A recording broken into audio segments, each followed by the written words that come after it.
It's much more common to hear of a top 10 pound for pound.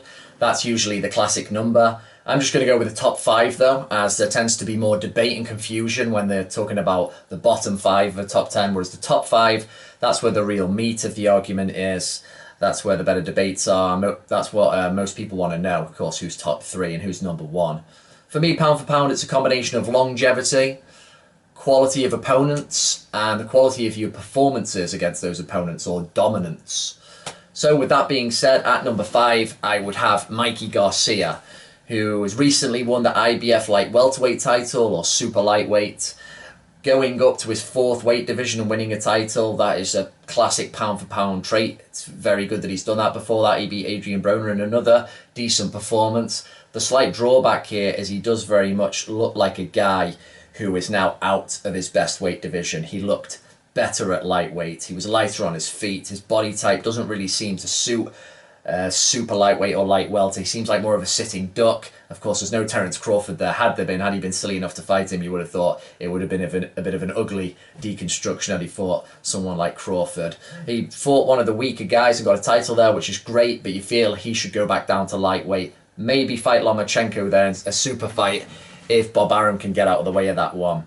So Garcia for 5. At number 4, Gennady Golovkin. Now longevity, the Kazakh has got to rate very highly. There's some debate over how many defences he's actually got at that WBA title, but he's held it since 2010. So he's had it for at least 8 years now, and he's been flattening all the B and C level fighters, which is kind of what's generated that great reputation of his. The problem with Golovkin is when it comes to quality of opposition, Danny Jacobs and Saul Alvarez being his best opponents, it's kind of shown, and his performances have tailed off a bit. He struggled a bit with Jacobs, who found him more hittable, used his range and size. Admittedly, Jacobs is a massive middleweight, and he could have weighed as much as something like 180 in the ring that night, but still, Golovkin's got this reputation of knocking out heavyweights. He struggled more with Jacobs, who had some size, speed, and tactics. And again, against Alvarez, I know a lot of people reckon he won 8-4, but it was a bit of a timid performance almost from Golovkin. He second-guessed himself at times when he was supposed to be the stronger man. He got outfoxed a bit on the ropes, and he lost the last round in that mega fight, which for me, it just leaves a bit of a sour aftertaste for somebody we're expecting to do damage. Where Golovkin's future is, it doesn't look like he's going to go up in weight, which was once postulated.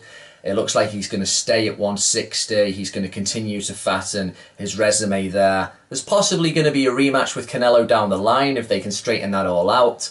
But it's hard to see. I think that's where his real, the boost in his legacy lies. If he can rematch Canelo and beat him more convincingly this time, then that would be good to see. At number 3, Terrence Crawford. Had a tricky time trying to decide who was going to be 3 and 2. I was kind of swapping between them. But I'm going to go with Crawford here. His next fight actually against Jeff Horn isn't going to do much for his standing, but since dethroning Ricky Burns at lightweight and going up to light welter, now welter, he has looked spectacular. He's looked very hard to touch. There was that very good defense against Dundongo, who wasn't particularly good, but he got rid of him very well with a body shot. Of course, his best win was probably against Victor Postel so far, who might not show to be as good as he possibly had shown himself against Matisse, but that's probably Crawford's best win. He hasn't really had any trouble, apart from maybe momentarily being buzzed against Gamboa a few years ago. He's been very dominant. His skills are real pound-for-pound quality. He's looked excellent. As I say, Jeff Horn in the future, that's not a particularly good opponent to bolster his resume. We really need to get Keith Thurman into the mix there at welterweight, who seems to be doing a runner. I don't know what that guy's doing, injury after injury.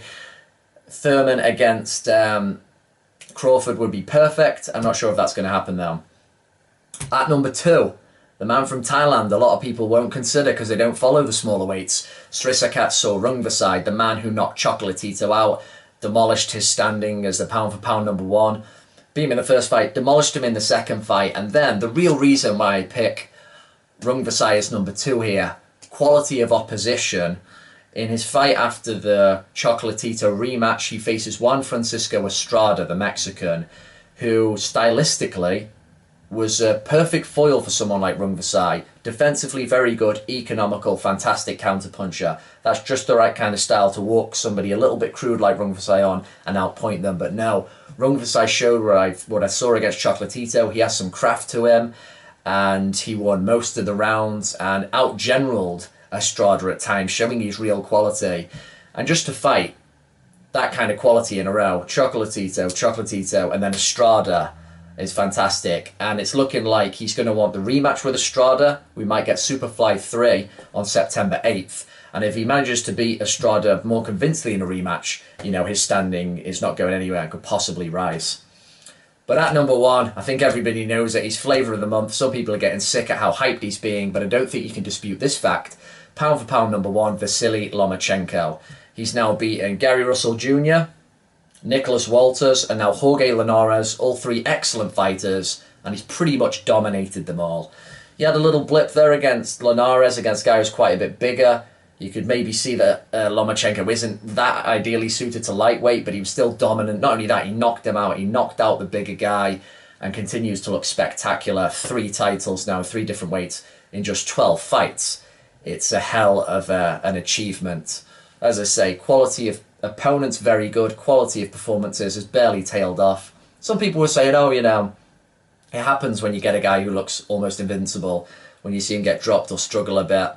But ultimately, we know nobody's invincible. What he did against Linares was very impressive. And in terms of his future, his chance to push himself from a pound-for-pound number 1 into all-time great status, he could fight Gervonta Tank Davis if Mayweather lets him off the leash, maybe back down at super feather, or if Gervonta comes up to lightweight.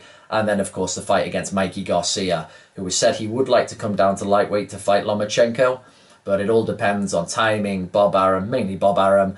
That would be a fantastic super fight, though. And if Lomachenko, of course, were to beat either of those guys, it just would solidify himself even more as the top dog at the moment. But what do you think of my list? I've got Mikey Garcia at 5, Gennady Golovkin at 4, Terrence Crawford at 3, Srisaket Sor Rungvisai at 2, Vasyl Lomachenko at 1.